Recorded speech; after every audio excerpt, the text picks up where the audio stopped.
Good morning. We're on to the next session. I'm Nick Burns, Atlanta Council board member.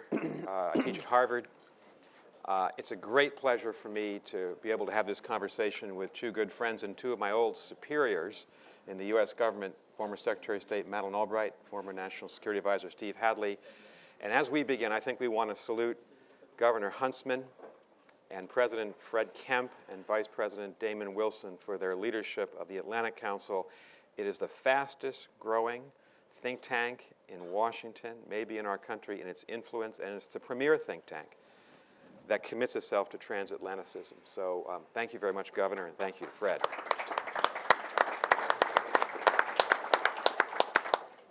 Madeleine and Steve don't need an elaborate introduction, but I'd like to say about both of them, when we think about the reason for this conference and the reason for this panel, the struggle for Europe, the struggle for the transatlantic community, Madeleine Albright's life has been intertwined with the Cold War. And we're not seeing the return of the Cold War, but we are seeing the return of Cold War passions. At the advent of the Cold War, her family was forced to leave Europe.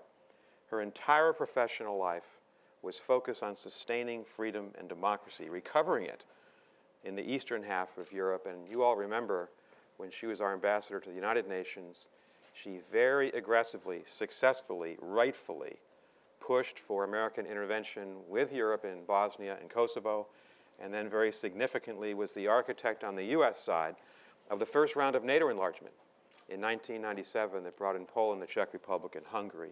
And she has continued to be a champion of both European democracy and our transatlantic community. Steve Hadley began his professional life in Washington in the Gerald Ford administration. He has been a supreme transatlanticist.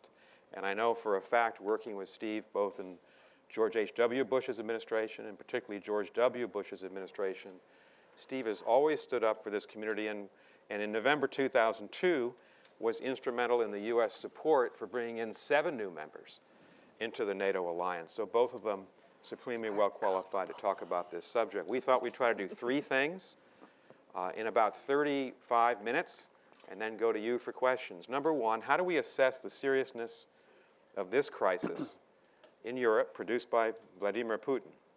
Number 2, how do we assess the effectiveness of the transatlantic response?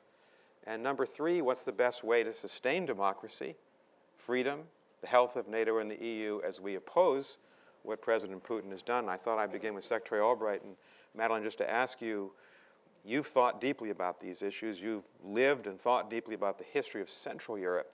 How serious a crisis is this in your judgment? Well, it's great to be with you, Nick and Steve, and all of you. Thank you all for being here. And this is one audience that is really tuned in on this. So it's wonderful to have the opportunity to discuss this. I think it's very important. It's very, very serious. I think it is potentially a game changer in terms of the kinds of discussions we've been having since the fall of the Berlin Wall. And I think it's really important for people to understand how serious it is. In order to put it into some context, I think it is essential to go back a little bit in history. You make me sound like Methuselah, but nevertheless. The truth of the matter is we are dealing still with the remnants of World War II, where in fact, as a result of arrangements made after the war, the Central and Eastern Europe was, quote, liberated by the Red Army. And then by a series of salami tactics, slowly really bringing one country after another within the Soviet bloc. And that was not by choice of the countries, frankly. We can go over the history. So then 50 years, these countries are stuck behind the Iron Curtain. And one of the things that I did in '91 as a private citizen was to go all through Europe and ask what some of the questions were after the fall of the wall. And there were many different answers about different questions. But the one that was most salient for this discussion, whether we were in Czechoslovakia or Bulgaria or in the Baltics, people said, we want to be Europeans. We are Europeans, we want to be Europeans. And I think that is really something absolutely essential. And then when the first President Bush came in, he talked about a Europe whole and free, because that is really what responded to what people wanted. By the way, just to show that history repeats itself, The United States, with the Marshall Plan, invited everybody in it, including the Soviet Union. And Czechoslovakia accepted, and then the foreign minister of Czechoslovakia was hauled to Moscow and told no way. My father at the time was his chief of staff, and Jan Masaryk came back and he said, I now recognize that I'm not the foreign minister of a sovereign country. So as President Barroso says, how the Russians said you can't be in the European Union, it did have a few reverberations. So we come to the end of the Cold War, and one after another, countries did want to be Europeans. And so what we began to look at was how to do it. And let me just, President Barroso said, were we respectful of the Russians? We were asked to do something that has never been asked before, is how do you devolve the power of your major adversary without being on the field of battle? And it wasn't easy. I do think that there had been a mistake made in saying that we won the Cold War. The bottom line is they lost the Cold War. And that is not a semantic difference. It is that the system fell apart. And so later, we were dealing with how, in fact, to be respectful of Russia, how to deal with them. We helped them in a number of different ways, trying not to be patronizing. But in that particular survey that I did, one group where we met in Russia, I'll never forget this focus group, this man stood up and he said, I'm so embarrassed. We used to be a superpower, and now we're Bangladesh with missiles. And the problem is an identity problem that has happened. And I think that that is what President Putin has kind of glommed onto and identified himself with that embarrassment and is trying to rectify it. But I think what is important is that these were all independent countries. Ukraine is an independent country. And these are countries that did, in fact, want to be a part of NATO. They wanted to be a part of NATO immediately. And what we made very clear, and we could spend the whole time talking about this, is NATO is not a charitable organization. You actually have to be capable of being a member of the alliance. And so we went about it, I think, actually quite slowly. And I think it was absolutely the right thing to do. And it is essential to understand that these are countries that wanted to be part of a different system and did not want to be part of the Soviet bloc. And the Warsaw Pact fell apart. It isn't something that we forced, it fell apart. Thank you, Madeleine. Steve, Fred Kemp, our president, opened the conference yesterday by asserting, I think rightly, this is the most serious challenge to the international system in recent years. It's certainly a profound crisis for the transatlantic community. How do you see this, given your long history? It's very serious now, and we don't know really how serious it will become. Let me tell you. What we know now is that Putin really rejects the post-Cold War order that was established about respect for sovereignty, respect for territorial integrity, right to choose your alliances, and right to be free of the use of force or intimidation by force. He has rejected that, torn that up. Second, we know that he wants to reestablish some sense of a Russian empire. This is not the Soviet Union, but it is a Russian empire. And that's what the Eurasian Union is about. That's what the CSTO is about. And of course, as Josip Barroso said, Ukraine is key. With it, it's formidable. Without it, it's not. Yeah. We also know about Putin, and we saw this in the Georgia crisis. You know, when he went into Georgia, we were all thinking, and Damon Wilson will remember, because he was much at my side in that, today Georgia, tomorrow Ukraine, and the Baltics the day after. Well, you know, we're 2/3 of the way down that road. We saw in Georgia that Putin, when he gets started, he's very good at taking advantage of targets of opportunity. Saakashvili gave him one. In some sense, disarray in Kiev gave him another one. He's very entrepreneurial. He takes advantages of these things. And his objectives escalate depending on how well he's doing and how much resistance he meets. And we saw that in Georgia. He had 3 demands. We're a week into the crisis, and suddenly he tells Condi Rice, oh, by the way, we have another demand. We want to overturn the government in Tbilisi. And that then became the focus of our efforts to stop that. So it is a very serious challenge to the post-Cold War order in Europe, which is based on these kinds of principles that we think are international principles. But if he does well and does not meet resistance, I think this is also about shattering NATO and potentially shattering the EU, because if he were to do something in the Baltics and we did not respond, that's the end of Article 5. It's the end of of NATO. And his attitude towards the EU, which was kind of live and let live, has clearly changed. And he's now opposing not just membership in NATO, but he's also opposing membership in the EU. So I think potentially this is not just about reestablishing some kind of Russian empire. It's also, quite frankly, an effort to see how far he can go to disrupt NATO and perhaps even disrupt the EU. So we don't know. But in order to avoid the kind of progression I'm talking about, it's very important for us to be taking strong measures now. And I salute the Atlantic Council and John and Fred and Damon and everyone for the timing of this conference and the way it was prepared, because it could not be more urgent, could not be more important. Good. Let's go to the question of how we've done so far 2 months into this crisis. And maybe, Madeleine, I could start with you and just ask about the European Union. As President Barroso said, the EU has been on the front lines of this. Quite rightly has decided, as was decided in Georgia in 2008 with the United States, there's no military response to Putin. There's no direct confrontational military response. That wouldn't be right. It wouldn't be smart. But the EU has been a major provider of assistance for the government of Ukraine. And the EU has tried to unify itself on sanctions, but there's a perception that the European Union has not done enough, that in fact it's divided inside, that certain countries more reliant on trade with Russia are very resistant to exposing their companies to sanctions. There's an imagery problem. Chancellor Schroeder, former German chancellor, public embrace of Putin in St. Petersburg yesterday. German executives traveling to meet Putin in Moscow.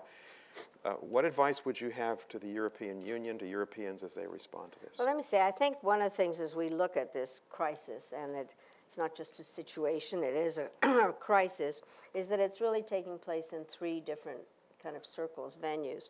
One of them is obviously Ukraine, and I hope we come back to really discussing what needs to be done for Ukraine.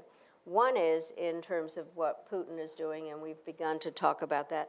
And the third is not just Europe, but U.S.-European relations, European-Russia relations. So I think it is one of the really important circles of all of this. I think it was very interesting the way President Barroso described, thanks to the questions of Fred, in terms of the differences among the Europeans. And I think that one has to understand that. They are at different dependencies, not just on energy, but in terms of their own economies. And I think, frankly, the response is a little bit, if I may say so, a mixed bag. I think it is hard to get 28 countries to do anything together. But in fact, I think from an American perspective, one would like them to be firmer. I was trying to think as I was listening to this is whether one could actually make clear that it's not so bad that the Europeans are sanctioning people in the government and that we are sanctioning individuals within the business sector, that maybe that could be shown as kind of a 1-2 punch instead of making it look as though we're completely disaggregated, because I do think that both are valuable to do. But what this points up is that the Europeans, I think one of the things that Putin was trying to do was to divide Europe. And I think the initial reaction was one of uniting Europe. And the job now is how to try to keep us and the Europeans together and make it very clear that this is a long-range story. I think part of the problem for all of us is we are short-term. This is a long story, and I do think that there needs to be a lot more work in terms of the European Union being more aggressive in terms of the way that it sees what Russia is doing, and that we understand often with sanctions that the targeting countries also bear the burden of it. That is the way it works, targeting and targeted, and that this is something that is necessary in order to deal with what we are both saying is a game changer and a really, I think it is a critical point in what 21st century international governance is about. Yeah. Madeleine, a quick follow-up. When the Russian Duma formally fulfilled President Putin's request and annexed Crimea, what we heard from both Brussels and Washington was, well, there's not going to be a military response, but we're going to drive up the economic cost to Putin. I think an objective analysis would say, well, certainly the Russian stock market has declined, but that decline began before this crisis. And there has been capital flight over the last several weeks from Russia. but have the costs really been high enough to affect Putin's behavior? I think because Putin is living in his own world and because he is making up facts, it is hard to know what affects his behavior. But ultimately, I do think it has to be damaging in terms of questions. Their economy wasn't in great shape before. Yeah. I think that it is in trouble in a number of different ways because they never had any reform programs because they had high oil prices, and that this has to hurt. The question is, and this is the problem, Putin's numbers are up in terms of popularity. In Russia. And partially, go back to my man about the country, Bangladesh with missiles, is there really has been an identity problem in Russia, plus the propaganda in Russia is so stunning. I was listening to Russian TV. I mean, they are just basically, one of the narratives is to these little old people, the people in Ukraine are the fascists who are the children of the Nazis who killed your relatives during World War II. And therefore, it is essential for you to go in and save your Slavic brothers and sisters. That's all that's out there. And so the combination of that and the identity crisis and Putin, I think Putin is a spectacular example of somebody who has something in his head that is fictitious, and then also has people around him who only tell him what he wants to hear. And so there is a genuine problem in that, which is something that Angela Merkel actually pointed out. Thank you. And Chancellor Merkel will be here tomorrow to see the president. Yeah. Steve, I wanted to ask you to assess, if you could, the U.S. response, and maybe in a historical framework. You were National Security Advisor, right with President Bush when Putin invaded Georgia in August 2008. Are there lessons that you learned and that the Bush administration learned that might be helpful to the Obama administration? I think most people would say that President Obama has wanted to do more than Europe in driving up the economic costs and the severity of the sanctions. He's wanted to be aligned with Europe because he wants to have a combined impact. There are critics who say that the president's been largely reactive and hasn't done enough to lead. How do you see this? Well, I have a lot of sympathy for them. These are very difficult crises to manage, and I'm not going to criticize them. I will say a couple things. One, in terms of this is a much bigger crisis than Georgia. The Russians were in South Ossetia and Abkhazia before they moved. They're in them now. This is a bad outcome, but it is not the same as the annexation of Crimea and the threat to the eastern provinces of Ukraine. So it is a much more serious crisis now, and it requires a much more serious reaction. I have said that I thought, in retrospect, we failed by not getting economic sanctions in place over Georgia. We were 4 months, 5 months before the end of an administration in the middle of the biggest financial and economic meltdown since the Depression. And so when you go to the Situation Room and say, I think we ought to sanction Russia over Georgia, people say, are you not reading the papers? So it was a difficult time, but I think it still was a mistake. I think the reset came much too soon and let the Russians out of the corner much too soon. The Obama reset. The reset that occurred of U.S.-Russian relations in 2009. I think most people would say that our sanctions response has been too slow. We've lagged events, and we have threatened the big punch, which is something aimed at the economy, these sectoral sanctions, but we've aimed the punch to try to deter him from doing something more rather than delivering a punch for what he has already done. I think that's probably was read by Putin as weakness. I think the biggest risk is we're going to put all of our effort and all our struggle into the issues of sanctions, which is very important, but is only a piece of what needs to be a strategic reaction to what Putin has done. That both, yes, tries to deter his future action, reassures our allies, but it also eliminates targets of opportunity, softness in Europe, that gets back pursuing our narrative, our vision for a Europe whole and free and at peace, and that basically stopped in 2008, both in terms of EU enlargement and NATO enlargement. We need to get our vision for Europe moving forward again. And there are a number of things, and we can talk about concrete things we can do to do that. But my concern is we're going to focus all about sanctions, all about short-term punishment, and not reconstructing an order in Europe that will change the landscape strategically, deny Putin opportunities to do this further, and really go towards creating what this has all been about since the end of World War II, and again at the end of the Cold War, a world whole, free, and at peace, when Russia has an appropriate role. That's really, we got to get on with that work. Thank you. I want to pivot to what we do, but before we do, I want to ask both of you a quick tactical question. New York Times had a very interesting article yesterday saying that there's a spirited discussion in the Obama administration right now. Does the United States continue to align itself with Europe on the pacing and severity of sanctions? Or does the United States, perhaps Canada, separate because the U.S. is willing to go ahead? What advice do you have? You lead. We've got to do it with the Europeans because it's the Europeans, as Josie Barroso said, that have the big punch in terms of the relations. But, you know, and we will have this debate, and we will always, as we always are, we'll be ahead of them leading, but not separating from them, because in the end of the day, on the sanctions piece, they've got a bigger stick than we do. Madeleine?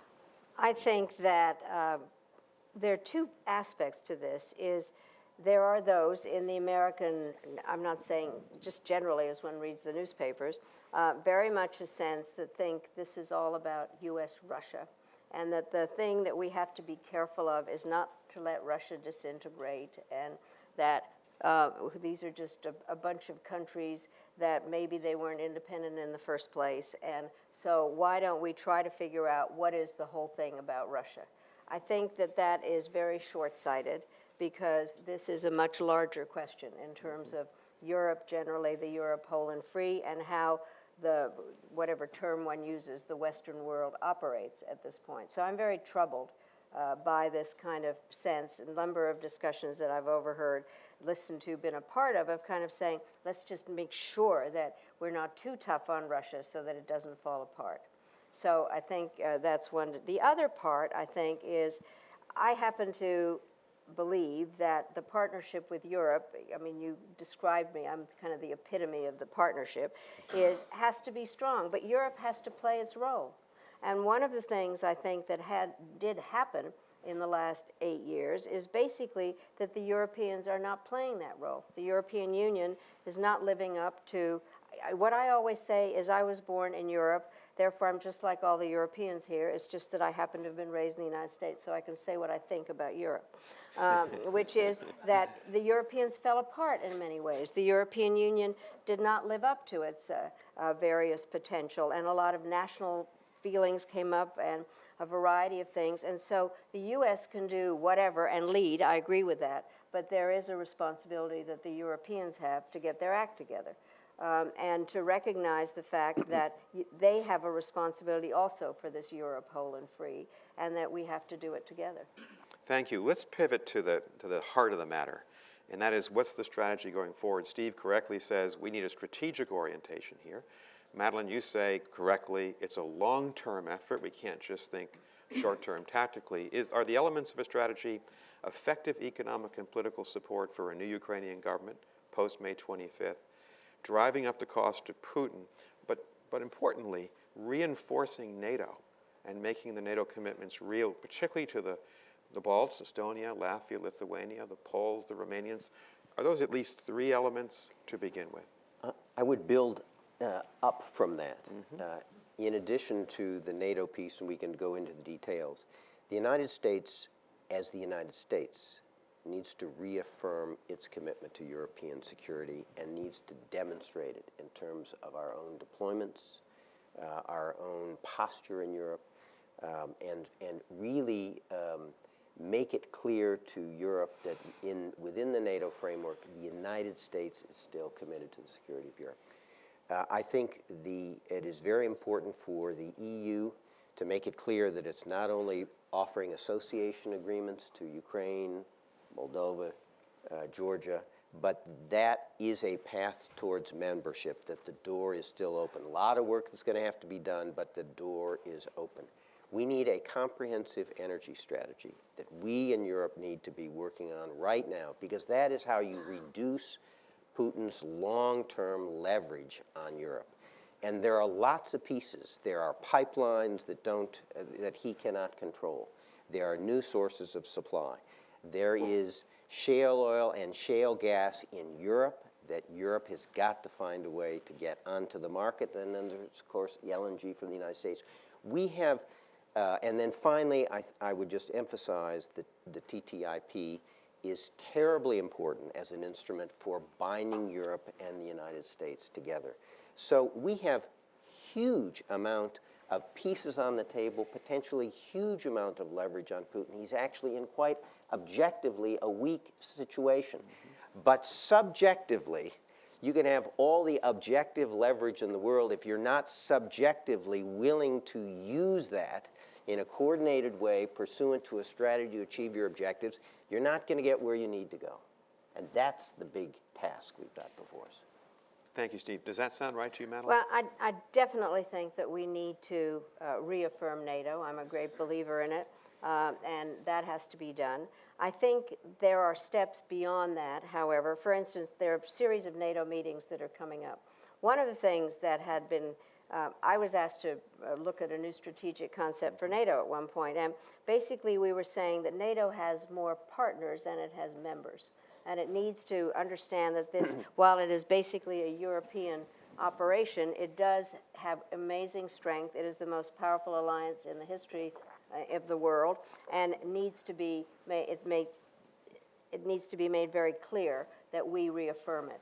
I also do think that what is interesting is there needs to be a better coordination between NATO and the EU. That is one of the missing aspects, and when you talk about the energy part of this, that is something that has to be worked on. What I would like to raise, because I'm very troubled by having read the newspaper this morning, there is a poll out there that says the American people are not interested in any of this. The Wall Street Journal. Right. Okay. And again, to make myself Methuselah here, the bottom line is I have gone back and looked at what happened at the beginning of World War II. Why something like Munich happened, which is that the British and French were exhausted from World War I. They had lost a whole generation of young men. Their budgets were a mess. Their military was in shambles. And so while I will always believe that Neville Chamberlain is one of the more odious characters of history, the bottom line is they were willing to make an agreement with the Germans and Italians over the heads of the Czechoslovaks in order to have peace. We are exhausted from Iraq and Afghanistan. That article today, the poll, shows Americans want to worry about themselves because not enough had been happening in terms of domestic issues in the previous time, and basically don't know what our role is in all of this. We cannot allow that to be the determinative factor. The Ukrainians have to be at the table over any discussion that is there, and we have to recognize that ultimately, if nothing is done, whether it's NATO strengthening or the EU or the energy, that in the long run we will pay for it. And so I am very troubled by that poll. I think it is very dangerous, and I think as we have this discussion here with so many of our foreign friends, is that we have to recognize that there has to be a different approach to this, that this is a very serious crisis. Steve, to follow on to Madeleine's statement, after the president's press conference in Manila, the White House told reporters that the president was going to make a major speech at the West Point commencement to articulate the broad outlines of his foreign policy strategy going forward. In light of this poll, in light of what I think we all fear is isolationism, right and left in the political spectrum, on the extremes, what advice would you have based on your experience of the president for leading the American people to be outward-oriented, not inward-oriented? Well, you know, the tendency of Americans always is to look inward. It's where we live. You know, we've got a lot of things we need to fix here at home, both for its own purposes and if we're going to provide leadership in the world. So Americans always have a tendency to look inward, and it always takes a president who goes to the American people, not once, not twice, but consistently explaining to the American people why what happens out there matters here and what we can and need to do about it. And when presidents have done that in a systematic and sustained way, the American people get it. They're smart, and they figure it out and support it. So these polls are, in some sense, because we have not had this kind of presidential leadership. And I don't mean to be critical, but it is a fact. And Spig Brzezinski was very clear yesterday. You know, the president needs to speak to the country about Ukraine. I'd like to say one thing, having been very hawkish up here. I have one other objective that I think we need to have, Chief, and I want to say a word about it, and that is, we need to make sure that by our actions, we are not the ones that are redividing Europe. Nobody wants that. And that is why, while I think we have to be very tough in our response to what Putin has said, and I think I've laid that out, but we have to do it in a way that makes clear that the door is still open for a Russia that is willing to return to the kinds of consensus we thought we had at the end of the Cold War and international principles. What do I mean? So, in the TTIP, we have to have a vehicle so that countries that are not on the table can become part of the Transatlantic Trade and Investment Partnership. That the door is open to a Turkey and potentially a Russia. That Ukraine ultimately moving into the EU does not mean that Ukraine has to sever its historical and economic ties with Russia. These are doable do's, but we need to leave the door open to Russia. Why? Because I think if we don't, the Europeans will be reluctant to follow, because they do not want a redivision of Europe. And finally, for those people in Russia who do not want Putin to be their future, but want a more democratic, Western-oriented Russia, we want to show that the door is open to them. That was the reason that President Truman invited the Soviet Union to participate in the Marshall Plan. Exactly. I do agree that we need to leave the door open, but let me just say, obviously we all believe in presidential leadership, but I think the thing that has to happen is to recognize that we also need leadership in Congress. We cannot have people who are proud not to have passports, or people that are elected to come to Washington to do nothing. And so there is that role. And it usually takes me a little bit longer, but we also have to blame the media. Because partially there is not enough of an explanation to the American people as to how important it is. We have now spent zillions of hours. I'm really sorry about the people that were lost in the plane, the Malaysian plane.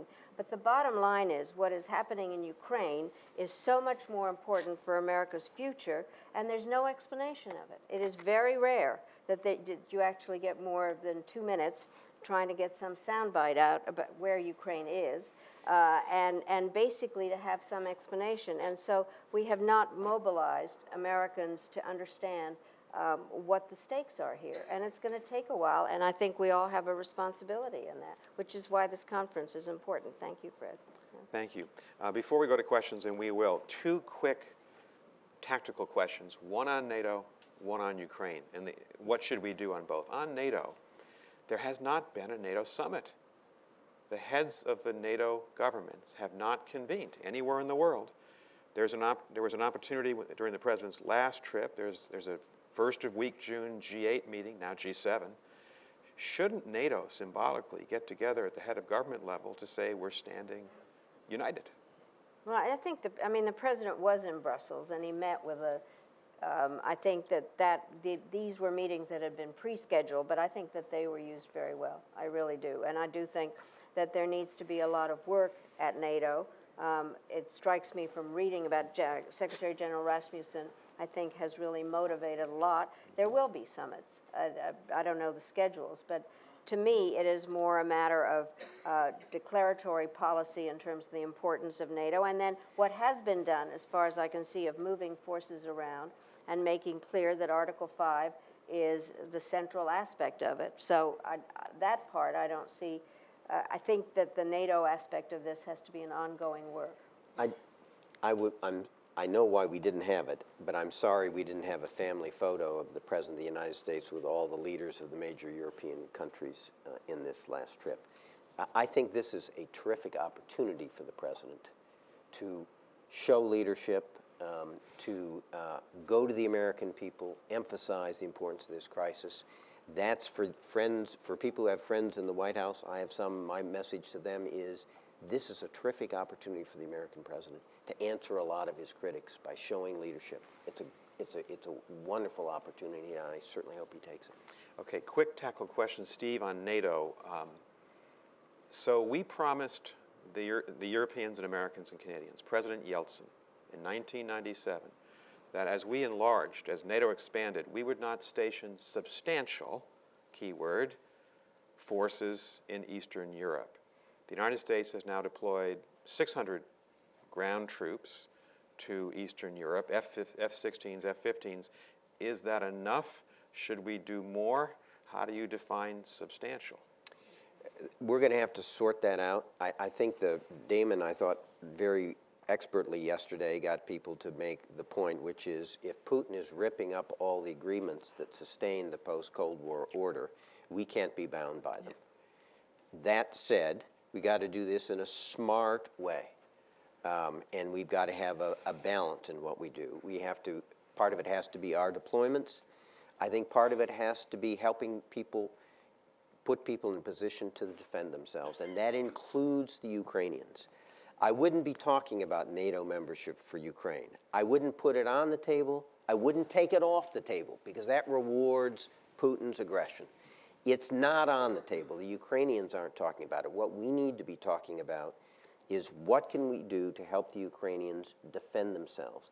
Not because they're going to stand up and defeat the Russian army, but because they've asked for our help. They need it for morale purposes, as Spig said, but more to the point, it is an element of increasing the cost to Putin if he continues to push forward.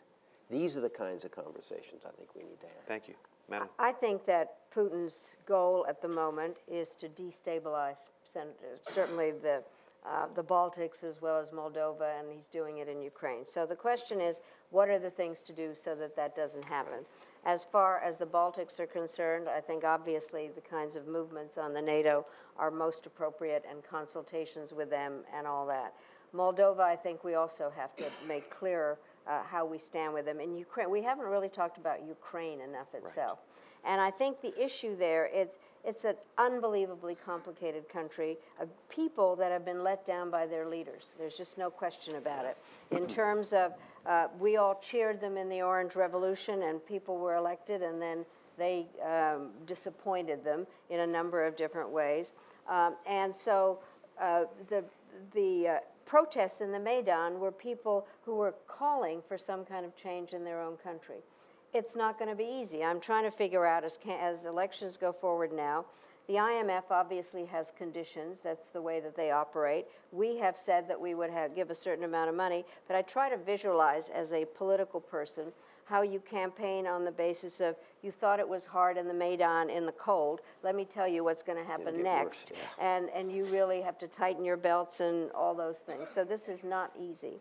And I think that what we need to do is help them in some way. I think we should try to provide riot control there are a variety of things. Or, for instance, one of the things that we looked at in the Balkans was to create a gendarmerie of having something between an ordinary policeman and the military people. There are a number of things. The other parts that I think we should do is send not just Americans, but members of the European Union, experts to sit in the ministries with the people, the technocrats there in Ukraine, to figure out how to absorb the money that's coming in, how to really watch that they're not putting money in their pockets, and try to figure out how to really rebuild Ukraine. Because for me, what I see is Putin not marching in with 40,000 troops, but this way of undermining the entire system and saying, look, these people aren't helping you, you need us, and just constantly pushing on the destabilization, and it's creeping destabilization. So I do think we need to focus more on Ukraine itself. Okay, in case we don't get this question, here's the final thing we need to both, I think, get you to talk about. There's an argument in the United States between, say, realists and liberal internationalists. Realists saying we've got to recognize the symbiotic Russia-Ukraine relationship, that Ukraine's going to have to be a neutral country. And that the United States should, in effect, maybe behind the scenes, push Ukraine towards neutrality. Liberal internationalists, others, both parties, would say no, that in the modern world, every European democracy should be able to choose which way it's looking. How do you both see that big question? I think, countries' futures are hopefully no longer arranged by big powers behind closed doors. The people get to vote. People get to decide. And it is, as I tried to suggest in the remarks, and I think Madeleine, I'm sure, agrees with this, Ukraine can satisfy the desires of its people for a close relationship with the West, with the EU, and the like. And the trick is to do it in a way that does not require putting up a wall between Ukraine and Russia, but takes into account the historical ties there and the economic ties that are there. That is the outcome. Brent has talked about this. The best outcome would be, that is completely unrealistic, is if Russia, the United States, the EU were to work together to try to build a prosperous Ukraine. That is what would really be in Russia's interest, and which would reintegrate Russia, both its standing in Ukraine and re-knit up the kind of Europol and free we would like. That's what Putin ought to be doing. Instead, he's in the 19th century. But he's not doing that, right? Well, I have always not liked the dichotomy between realism and idealism, because I never know if I'm a realistic idealist or an idealistic realist. The bottom line here is that we do have to do exactly in terms of countries have to be able to choose their own form of government, and they can't choose their geographical location, but they can choose their orientation, and we have to allow that. Or not just allow it, but really be proponents of it. However, realistically, they are where they are. And I do think that if they choose it, they have a way of having a part of a Western perspective and not be enemies of Russia.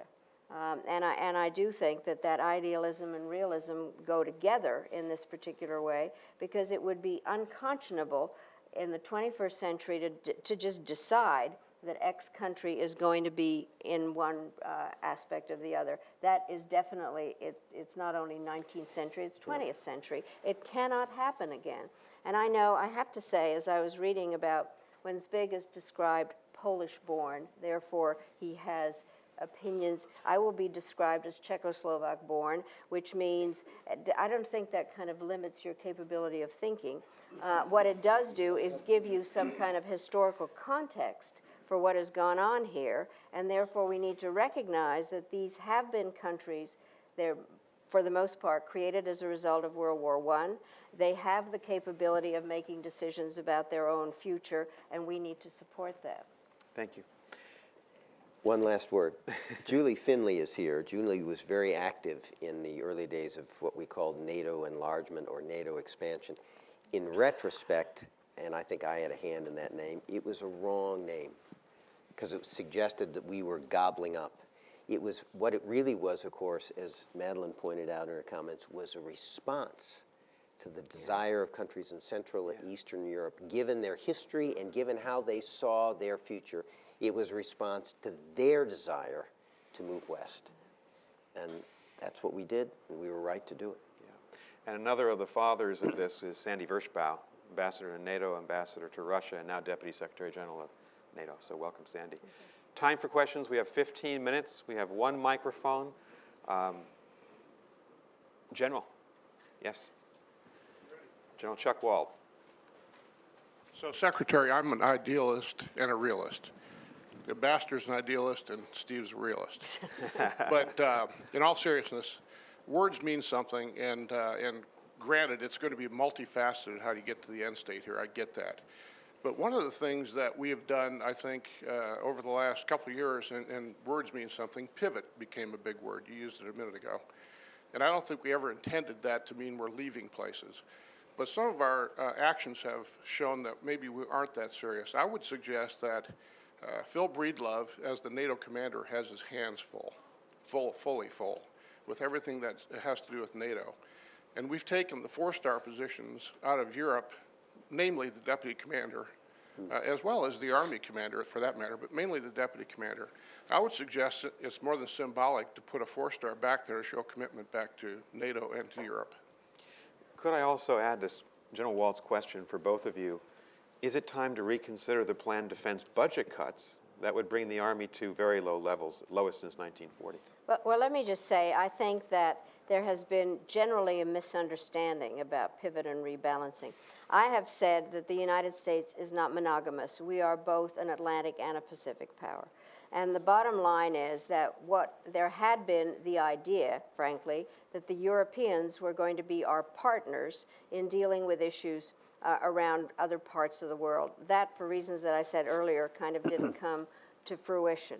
I think that I was just reading the whole the 2015 budget and the QDR, and I think what made me sad, frankly, as I read it, was how much of it is determined by budget issues and not by the necessity of America's role. And so it goes back to an earlier question. We are paying dearly for some of the mistakes made previously. And so part of the, I'm trying to be nice, is that basically we have a problem where we need to look at what our goals are and then go to Congress and try to figure out how to change the sequestration and all the various budget aspects. Okay. Steve?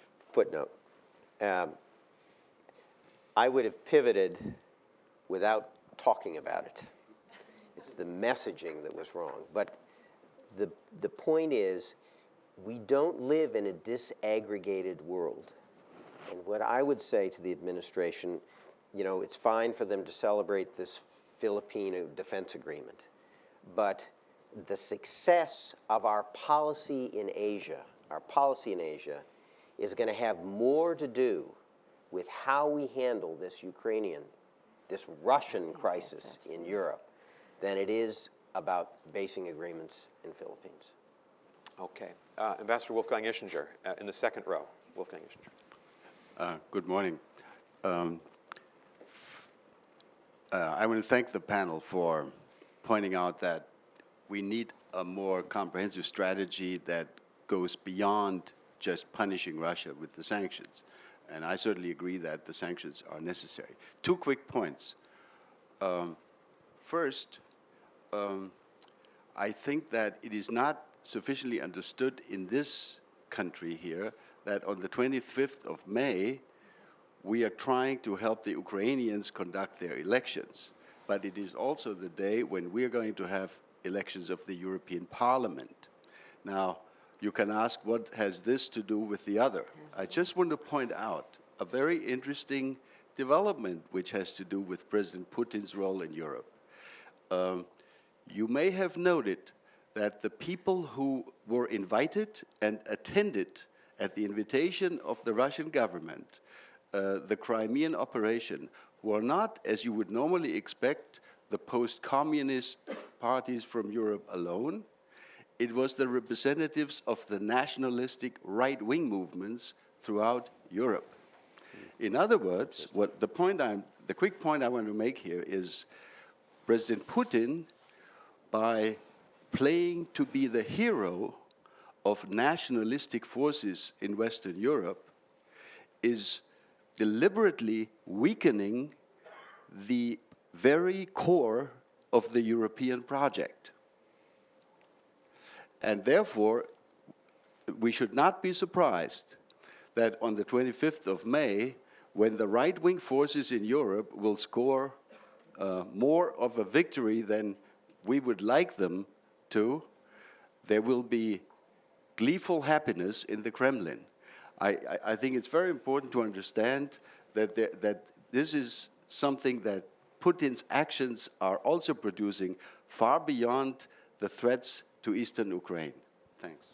Thank you. I think it's a very interesting point, though. It's my understanding that some of the movement to the extremes was taking place even before. This is just exacerbating it in many ways on the parliament. But it is the point that part of Putin's agenda is not just about undermining NATO, it's also undermining the EU. Yeah, yeah. Yeah. It's very serious. Yes, ma'am, right in the center here, in the fourth row. I'm Sam Al-Kitbi, chairwoman of Emirates Policy Center in Abu Dhabi. I was tweeting what you are telling about Putin. And my follower, most of them are Gulfists and Arab, they're saying, so might be this is the time to move towards Russia, while it looks that United States is weak towards Ukraine. I can understand what is the domestic constraint on the foreign policy, but what is going on now in the region showing that United States is having a weak foreign policy towards Syria, towards Ukraine. So this is what makes the country more leaning towards Russia. Thank you. So this is essentially part of the point that I think, Steve, you made, that issues are related, that what happens in Syria might very well form part of the perception of what's happening with American leadership in Europe. How do you both address that? It's true, and that's why I think there's a terrific opportunity for President Obama here to step up and show leadership and to really be out front in managing this very serious crisis. I think it can, in some sense, go some way to dispel the conclusions many in the world have drawn from some of past behavior in Syria and other places. Okay, Madeleine. I think that the United States has to be continually engaged. I think that President Obama has spoken about that a number of times in terms of partnerships and dealing with others. You can't, I think this is not just what is going on in the United States. There is a genuine lack of cohesion in terms of how we operate through the institutions. And I would think that the countries in the Middle East might want to pay some attention to what Russia is really like towards minorities.